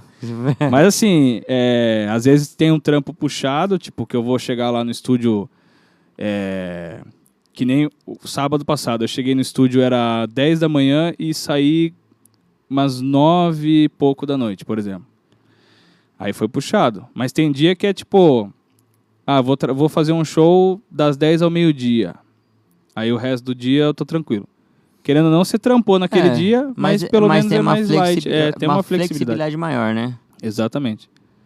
Eu acho isso importantíssimo, na verdade. Cara, eu vejo como um dos pontos fortes também da profissão do áudio, né? Você vai marcar uma gravação, tipo, eu falo por mim, quando eu tava na época de banda, precisava ensaiar. Você lembra quando nós ia ensaiar, tipo, mano, faz um horário pra nós aí, meia-noite às 2 da manhã. Nossa, pra caramba. Não existe isso daí, né? Exatamente. E conseguir ir lá. É difícil, hein, cara. E eu sempre fui da noite, velho. E assim, Eu- mais um motivo de eu gostar de fazer o que eu faço porque- hoje. Porque, cara, o negócio de acordar 6 horas da manhã pra ir trampar nunca foi comigo, mano. É mais Nossa. fácil ficar acordado até às 6 do que acordar É mais às 6. fácil ficar acordado até às 6, é verdade. Eu sempre falei essa também. Pô, cara, e pra você hoje aqui no áudio, no nicho que você está trabalhando, quais são suas expectativas aí pro ano que tá entrando? Você tem algum plano assim a longo ou médio ou curto prazo? Cara, eu acho que assim, cada ano que passa a gente evolui, né? Então as ideias vão surgindo e, tipo, a minha expectativa é fazer basicamente os trampos que eu já venho fazendo, só que sempre de uma maneira melhor, né? Então eu tenho um monte de ideias assim de como fazer, tipo, umas ideias de vídeo, umas ideias do áudio mesmo, coisas para explorar recursos novos. Às vezes uma coisa que estava ali na sua frente que você nunca enxergou, aí você enxerga o bagulho e você fala, nossa, Agora, nunca pensei nessa possibilidade. Dá para fazer real mesmo. É uma coisa louca, né? Então, acho que a minha expectativa é eu conseguir atingir uma gama de público maior, na real. Com alguns trampos que eu não faço tanto, né? Eu tenho algum, assim, o estúdio lá, ele é muito mais, a minha área mesmo é o áudio, né? Mas eu tô fazendo vídeo também. Mas é aquela coisa, live session, uma edição mais simples e tal, que é o que entrega para fazer esses trampos aí, principalmente para bandas mercadológicas, para vender para contratantes de casamento, enfim. Mas eu acho que esse ano eu tô mais ansioso, tô investindo mais em luz. E... Se de iluminador, tá? Pode me chamar, tá? Legal, hein? Aqui, ó. Iluminador, programação. Eu acho que só o trampo de você ter que desmontar tudo isso aqui para montar lá e montar aqui, você vai cobrar muito caro. Nossa, cara, Deus o livre. A gente assistia Karate Kid e não entendia aquele bota casaco, tira casaco, aí você começa a trabalhar como locadora, você entende, vai, monta e desmonta, cara. Cara, e assim, isso daí é outro motivo para mim de não fazer, porque... Tá tudo sempre pronto lá, né? Tá tudo montado. Porque assim, o estúdio, a gente já fez 3 eventos na praça da frente do estúdio lá, que é o Cultura na Praça, né? O ano passado a gente não fez, esse ano provavelmente não sei, né, se a gente vai fazer. Mas o primeiro ano eu desmontei a minha sala inteira, levei todos os amplos, levei mesa, levei tudo, computador, gravei. E cara, é um puta trampo, porque não foi só o trampo de desmontar e depois ter que remontar tudo, mas também de ficar o dia inteiro lá monitorando. E aí dá microfonia e fica rachando o som, e aí às vezes para de funcionar uma coisa, tem que correr. Cara, não sei como que vocês conseguem gostar disso, cara. Porque lá na gravação é tipo assim, ó. Não que realmente eu faça isso, mas acende um incenso lá, aí passa o som. Ah, toca boom, toca caixa, toca tom. Aí toca o surdo. Ah, o surdo tá ruim. Calma aí, vamos ver se é cabo. Aí você na calma ali, troca o cabo. Ah, não é o cabo, vou ver se é o canal. Vou ver se é o microfone. Ah, rolou, beleza, vamos continuar. Que paz é essa, cara? Cara, é uma paz. Aí, beleza, daí na hora de editar... Quando eu vou editar batera, eu nem ouço, na real. Dependendo da música, se não for muito complexo os ritmos, eu vou vendo tudo pelo grid. E aí eu coloco, tipo, eu ponho uma playlist pra tocar lá, e fico só vendo a onda sonora e vou editando e vou curtindo um som lá, tô no meu ar-condicionado, etc. Eu não tô naquela loucura de monta e desmonta e passa isso e tal, e tem que ficar, às vezes no palco, ficar esperto com o músico te dando sinal para aumentar o fone. Cara, é doideira, mas é gosto, né? É correria.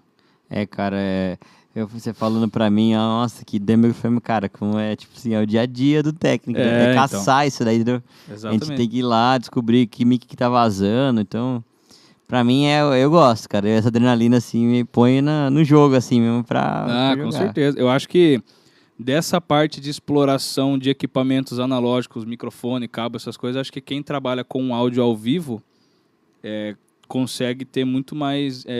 conhecimento assim e extrair. Porque, por exemplo, no estúdio eu tenho um microfone X, eu tenho a sala X, então eu já conheço a minha sala, eu já conheço meu microfone, eu já sei que frequência que eu tenho que cortar, que frequência que eu tenho que somar, né? Que processamento que eu vou fazer na hora de gravar. Eu já conheço minha sala de mixagem, o que eu vou fazer na hora de mixar a música, enfim. Você saber com o que e onde você está gravando ajuda bastante também, né? Ajuda bastante.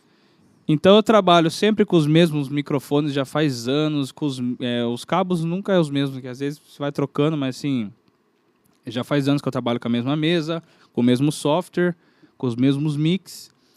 Então, às vezes eu vou trocar uma ideia sobre microfone, os caras começam a comentar de um monte de microfone, às vezes eu falo assim, cara, eu não conheço, mano, porque eu nunca tive, porque eu nunca precisei ter. Eu tenho os meus microfones, eu conheço. Para mim tem alguns marcados, né? O Beta 52 de Beta Beta 52, né? SM57 padrão, Beta 52, o SM7B e o Bluebird para voz e tal. Aí tem uns que a galera curte pra caramba, mas eu nem tenho esses microfones. E beleza, pra mim funciona. Agora, por exemplo, você vai fazer o som, você tem os seus mix, só que você tá num lugar específico. Aí você tem que caçar as frequências pra tirar ou pra somar. Aí você vai em outro lugar, você não vai usar a mesma cena, não tem como, cara. Não tem como. E tipo, nas consoles digitais você salva a cena de uma banda, se você acompanha uma produção, por exemplo.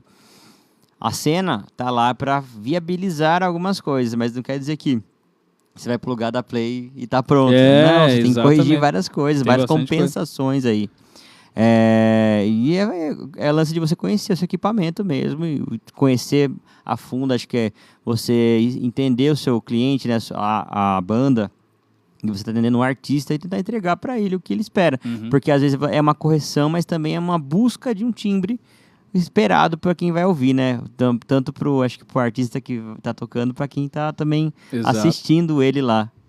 Cara, uma pergunta assim futurística para você, cara. Puta vida, hein? Cara, na verdade duas, eu vou dividir em duas. Como que tá sendo a IA no seu nicho, né? Tá aliada, amiga ou inimiga? Foge, como que tá sendo? Tá sendo uma ferramenta, uma ameaça para você? E uma segunda pergunta seria, o que você espera desse mercado seu hoje, no que você atua, daqui 10 anos? Como que você acha que as pessoas vão consumir a música em si, né? Tá. Bom, a primeira pergunta, eu acho que a inteligência artificial tá ajudando muito, na verdade. Na verdade, assim, né? Inteligência artificial já existe há muitos anos, né? É que agora teve muito mais recurso e outros tipos de inteligência artificial, mais fácil acesso, né? Mas, por exemplo, eu tinha lá o Isotope, o RX7 na época, acho que deve estar no RX11, 12 hoje em dia. E ele fazia o que o Moisés faz hoje, né? Que o Moisés, ele é uma inteligência artificial que faz a separação das tracks da música, por exemplo, né? Você põe uma música em estéreo lá e ele consegue separar bateria, baixo, guitarra, voz, enfim. Eu acho que assim, o RX mais atual deve ser até melhor que o Moisés, lógico. Mas, pô, esse RX já existe há muito tempo, né? Só que hoje está tudo muito mais prático. Então, o que eu acho? Eu uso bastante inteligência artificial, às vezes para fazer limpeza, para poder extrair. Pô, às vezes o cara me manda uma... Pô, teve um caso de um cliente agora que ele me mandou uma guia, uma guia que acho que ele gravou uns 20 ou 30 anos atrás, você acredita? Cara, 30 anos atrás? 30 anos, cara. Gravou no Audacity, certeza. Cara, eu não sei nem se o Audacity existia nessa época aí. Mas assim, ele gravou num gravador e aí ele usou o teclado para fazer a percussão, bateria e tal, fazer um baixo ali e tal. Ele gravou um violão e gravou a voz dele. Só que aquele áudio que, cara, é vinil da pior qualidade, vamos supor, né? Aí ele falou assim, preciso refazer essa música. Inclusive, eu tô postando uma série de vídeos no meu Instagram. Eu tô acompanhando lá, cara. Tá bem legal, mano. Tá da hora. Então, tô refazendo essa música, inclusive. E aí, tipo assim, no áudio em si ali, você precisa, tipo, às vezes tentar entender o que o cara tá tocando ali, quais são os acordes e tal, porque ele falou assim, cara, não lembro quais eram os acordes, eu lembro que eu colocava a mão aqui no violão e tal. Eu falei, beleza, puta, deixa que eu me viro facinho, aí. Né? Bem fácil. Deixa que eu me viro. Aí eu joguei no Moisés lá, por exemplo, que eu assino lá um pacotinho, né? Então eu consigo extrair, separar mais instrumentos. E assim, apesar de que eu não uso muito para deixar perfeito, mas para pelo menos eu conseguir separar e entender. Então uso bastante a inteligência artificial nesse sentido. Quando eu vou gravar quando eu vou gravar banda ao vivo, eu pego a track da voz, que tem os vazamentos do instrumental, jogo no Moisés e peço para separar a voz dos instrumentos. Aí o pouco do vazamento que está lá, o Moisés entende como outros instrumentos, ele separa e eu pego a voz meio que clean, assim, sabe? E como a voz está muito mais alta, não é igual você pegar uma voz de uma master, eu consigo daí numa gravação ao vivo, fazer uma compressão muito mais eficaz, né? Colocar um brilho a mais. Vai comprimir só a voz, né? Você não vai pegar ruído ali não junto. Vai pegar ruído, não vai te nada. atrapalhar daí, né? E, cara, eu lembro muito disso daí, né? Desses aplicativos que faziam isso já há muito tempo atrás. Só que hoje, sim, tem vários que fazem, né? E tem muita coisa. Facilitaram muito o acesso a eles também. Acho que isso que mais pesou agora, né? Eu acho assim também que a IA, ela não só na música, ela vai trazer facilidades em diversos setores de trabalho, cara. Não só em entretenimento, em eventos, shows, cara. Cada vez mais vai facilitar. Porque, na verdade, o que continua contando, eu acho que é o cara que opera a IA, né? Sim, com certeza. O que faz a diferença de um produtor ser diferente é a qualidade dele, entendeu? É. Às vezes você tem as melhores ferramentas e você não tem mais o conceito que você tem a aplicação que realmente vai mudar o resultado, né? Que vai dar qualidade pro resultado, né? Então, exatamente. a galera que faz bem não viu? tem que temer nada, né, Se você sabe conversar bem com a IA, é suave. Porque, assim, o ChatGPT tem sido meu amigo várias vezes nas produções, porque às vezes eu falo assim... cara, tem essa música que eu não sei como que o cara chegou naquela síntese sonora, por exemplo. Uma música eletrônica. Tem um som que, sei lá, qualquer coisa, e tipo, eu fico pensando como que o cara fez aquilo. E aí eu consigo mandar só aquele trecho da música e perguntar se a IA consegue me ajudar a chegar próximo daquele timbre. E a maioria das vezes dá certo, e aí o ChatGPT me explica, tipo, porque daí eu falo assim, eu uso o sintetizador X. Daí ela vai explicar naquele synth. Aí ela fala, oscilador A, você vai colocar onda sonora tal, oscilador B assim, assim. E aí ela vai te dando dicas do que você pode mexer ou não. Ou se você quiser ser mais preguiçoso, você vai falar, tipo, me monte uma receita de bolo exata. Da onde colocar, tipo, 3,14 em não sei quantos hertz lá, enfim. Caramba, cara, então tá assim já. E assim, eu falo, pô, eu quero ter eu preciso fazer tal coisa. Tipo assim, eu uso o Reaper e eu gostaria de saber se existe uma possibilidade de eu fazer tal coisa no Reaper que eu sei que dá para fazer ou em outro software, ou que eu ouvi uma música, eu senti, eu quero tirar uma dúvida, tipo, o cara fez isso mesmo na mix ou é outra coisa? Eu mando lá e ele me explica, não, foi isso mesmo, ou não é isso, mas foi isso. Então, tipo, às vezes ajuda a gente a meio que aprender coisas novas. Então, tipo, eu acho que a IA, se você souber conversar bem, não é só o cara que usa o Suno lá e põe a música para fazer sozinha e tá tudo certo. Mas até nas mais fáceis, assim, as mais mastigadas, se você não souber aplicar, né? Você tem que ter um mínimo de conhecimento para você obter um resultado legal, né? Pô, eu fiz um teste esses tempos atrás,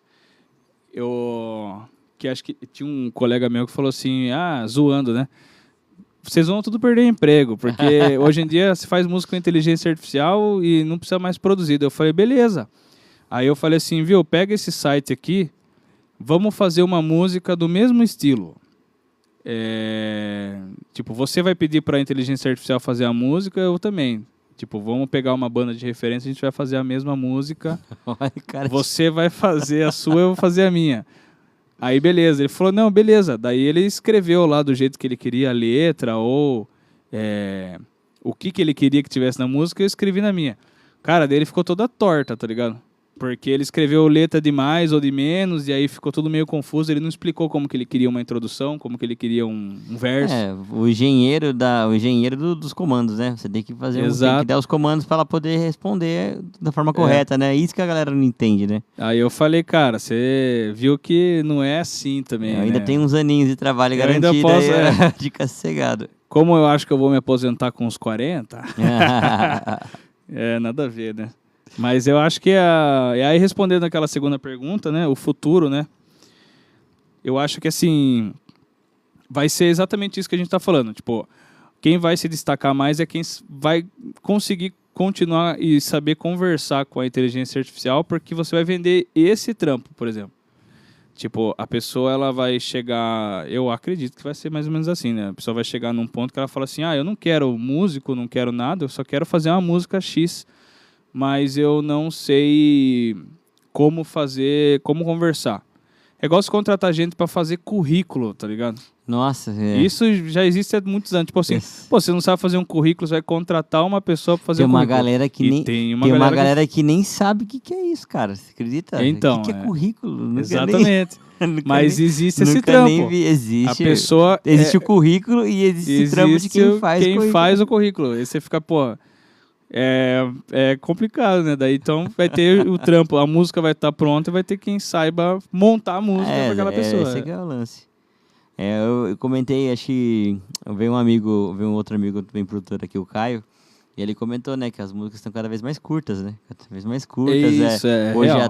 a turma tem a música como boa se ela tem bastante views, se ela é bastante consumida em vários nichos diferentes.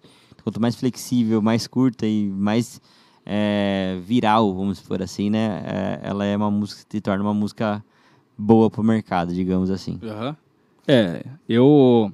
Desde os anos 2000, mais ou menos, a música já tá na faixa de uns 3, 4 minutos, né? Você pega ali um new metal da vida, um Linkin Park. Eu lembro que a minha irmã sempre foi muito fã de Linkin Park, pelo menos ela era muito mais fã na época da adolescência dela. E eu gostava de ouvir, sei lá, eletrônica, tipo Skazi ou Astrix, Infected Mushroom, que os caras faziam músicas de 8 minutos, tá ligado? 7 minutos. E o Linkin Park tinha músicas ali de 2,5, 3, 4. Daí às vezes eu zoava. Ela falou assim, essa música curta aí... tipo criança, né? Não entendia tanto assim. Não manjava nada, né? Mas aí você pensa que se naquela época já tava nesse pega, hoje em dia com TikTok, Reels e tal, que...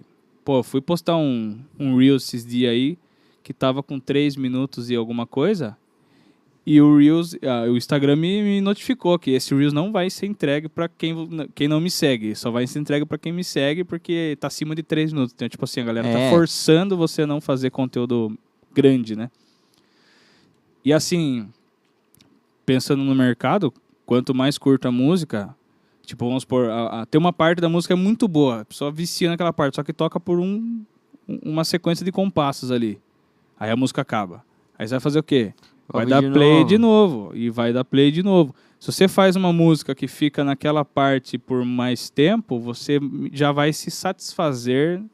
Eu acho que o grande lance é esse, né? Você sentir, tipo, nossa, cara, eu ouvi a música e era essa parte que eu queria ouvir e estou satisfeito. E já era, exatamente. Então tá muito mais... O mercado tá muito mais curto, no geral.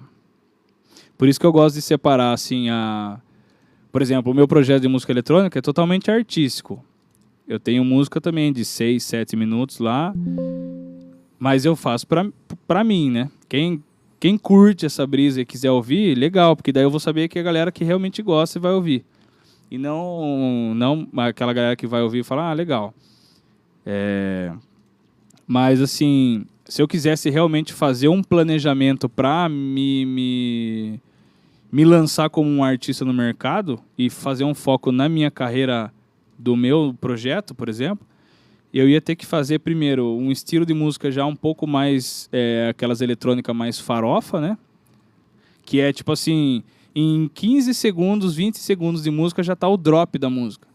Ela não cria um cenário, né? Ela já entrega... Já entrega na hora, porque a pessoa vai ouvindo uma playlist e ela quer ouvir, tipo, o hype atrás de hype.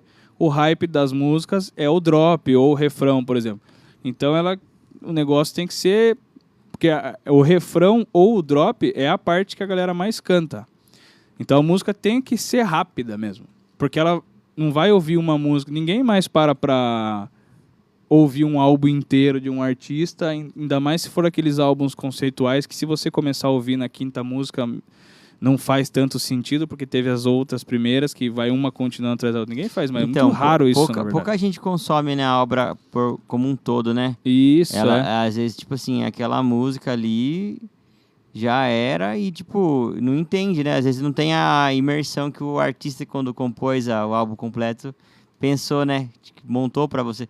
Que, assim, tem vários artistas ainda montam, tipo, um álbum onde ele quer entregar pra você uma imersão, uma viagem, né? Então, as músicas se conectam e ela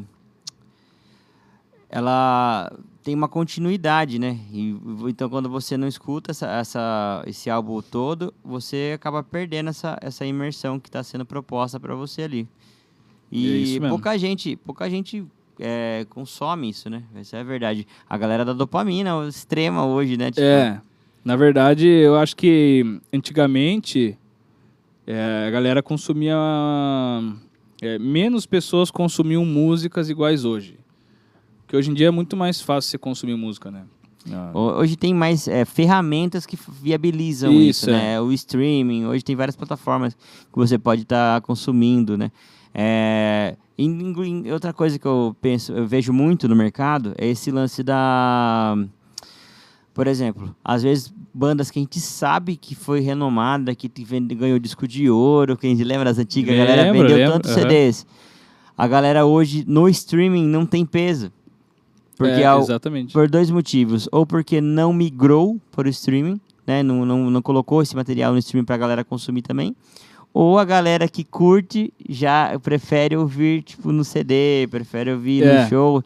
E não sim ficar ouvindo numa plataforma, digamos assim, né? Então você fala, puta banda, né? Você vê no streaming não tem. Às vezes bandas menores têm mais views, mais acessos, porque já vieram com essa era do streaming e aproveitaram todo esse crescimento do streaming. Com certeza. Né? Tem muita gente que consome certas bandas. É porque, assim, bandas muito grandes tem, pessoas que na idade de hoje deve ter o quê? Uns 12 anos que ainda consomem Beatles, por exemplo. E curtem muito, né? Tem muita geração, assim, às vezes por influência dos pais e tal. Mas tem muita gente, tipo, dessa época dos pais ou até avós, né? A gente tá falando de Beatles, que é bem antigo, né? Nem tem Spotify, não usa YouTube, não usa rede social. O meu pai mesmo, ele não usa Spotify, ele não usa Instagram, não usa nada. Mas ele escuta as músicas dele quando tem vontade, né? escuta as músicas dele na onde? Ele tem lá os discos ainda, né? Tem CD, que daí às vezes ele põe o CD no carro, ou ele canta as músicas, tipo, pega o violão e canta, ou ele canta no karaokê, que tem karaokê lá. Da hora. É tipo isso. Mas assim, o meu pai, ele ouve rádio, mano. E assim, eu mesmo não ouço... Eu também é muito difícil de ouvir. Nossa, cara, não ouço nada de rádio, assim. Quando eu tô muito, assim, muito away, eu coloco, tipo, um mix das minhas músicas, pra ouvir, tipo, de tudo um pouco. Daí toca uma playlist eletrônica, uma forró, depois um pagode, depois um pop rock. Então, pra ficar bem aquela aleatório. salada, né? Bem aleatória. Eu criei várias playlists no Spotify. Crio sempre playlist, assim, tipo, playlist de X artista, por exemplo. Uma playlist só daquele artista, uma só daquele outro. Ou uma playlist só daquele gênero, uma só do outro. E a maioria do que eu escuto no dia a dia são playlists minhas, ao invés de escutar... Eu entrar, porque às vezes eu falo assim, o artista tem 5 álbuns. Aí dos 5 álbuns eu gosto de, tipo, 3 de um, 4 de outro, 5 de outro e tal. Aí eu não quero escutar o álbum inteiro ou no aleatório, porque vai cair música, eu não quero ouvir. Aí depois eu tenho que ficar mudando o álbum pra escutar. Então eu vou criar uma playlist daquele artista e pôr só as músicas que eu gosto. E aí fica mais prático, né? Fica muito mais viabilizado. Exatamente, André, eu queria agradecer muito a sua participação aqui hoje, cara. Eu me empolguei pra caramba. Acabei de olhar, falei, caramba, ficamos tudo isso conversando. Quanto tempo que deu aí? 1h40 aqui de live já, cara. Eu nem percebi, cara. Caramba, hein, mano? Falei, caramba mesmo, velho.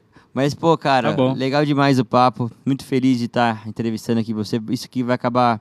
Isso é um registro, né, de história, né? Excelente, a gente veio aqui relembrar algumas experiências, trocar outras novas, né? Com certeza. Muito legal Fico muito feliz, né, de ver o estúdio lá bombando. Eu acompanhei muitas partes desse processo que você trouxe aqui contando da história do estúdio, cara. Fico muito feliz por você, pelo Flávio lá também. Agradeço de novo toda a paciência que você teve me ensinando os lances do áudio. Isso me abriu a cabeça e hoje abre portas para mim, então sou muito grato por isso. Tamo junto, velho. E, cara, espero trombar muito você aí na caminhada do áudio.